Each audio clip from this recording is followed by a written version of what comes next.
organization that works on food systems, building a stronger, more healthful, just and sustainable food system. And we do things in lots of different ways. We work on community celebrations and bringing people together around food and showcasing all of the wonderful opportunities to eat more locally, eat more sustainably, bringing information to people about why that's important and what they can do about it. They've done a lot of international fair trade. So REAP has worked a lot in that educational awareness building over the years, and we still do a lot of that. But we also work to now be the facilitator to the actual change.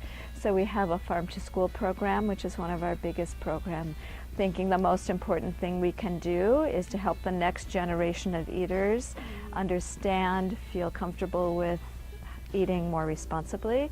And that starts with just helping children taste food in urban settings. So many of these kids are not eating fruits and vegetables, and they don't even know what they taste like, and they're not acquiring a taste for it. We think schools are a very important place for setting that in motion for them, both educationally but just habitually. Just having the food there in that place there every single day for lunch, we think is really important.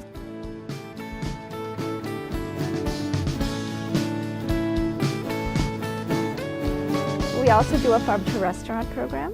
So it's called Buy Fresh, Buy Local, and it's part of a national chapter of Buy Fresh, Buy Local initiatives. So our Buy Fresh, Buy Local chapter is working with restaurants to facilitate more use of fresh farm products and helping chefs make those connections to local farms. And there are chefs that have been doing this for over time, for 10 years, and then there are chefs that are just starting to come to that. So our job with that is to both, we call it kind of matchmaking with the farm and chef, but also marriage counseling when the relationships aren't going as smoothly as they could, to help them work through those problems, and then the PR agent to help tell those stories to the community.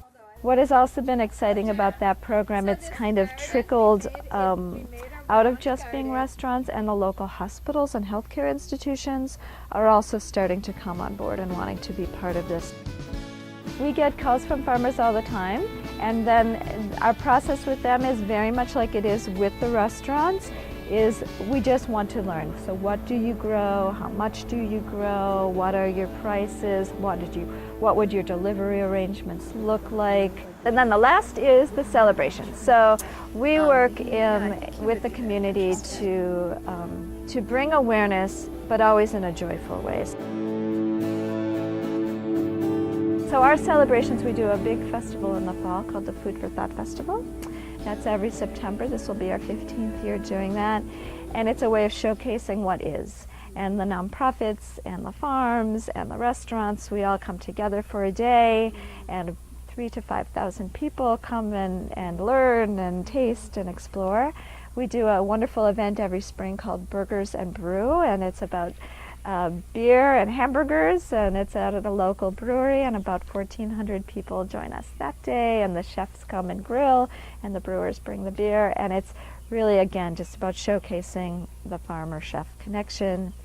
In the fall, we do something called Pie Palooza, which is, again, a farmer-chef showcase where it's just about pies and the innovative things people can do about quiches and tarts and savory pies and sweet pies, and it's just a fun exploration. It's about a year and a half now ago that the coalition began, and I think we're still in an exploratory phase of what the coalition is going to be, and how do we work nicely together, support each other, encourage each other's good work, not trip over each other too much, not plan events on the same day. Just how do we approach life together to build what we all agree is important in a better way. And I think that the focus of the coalition has primarily been that the meetings have been always to bring, highlight a program every meeting. There's opportunities for 1 or 2 programs to just talk more about what they're doing so that we're all more aware of what's going on, and then just have time to talk. I haven't planted them in years, they just reseed.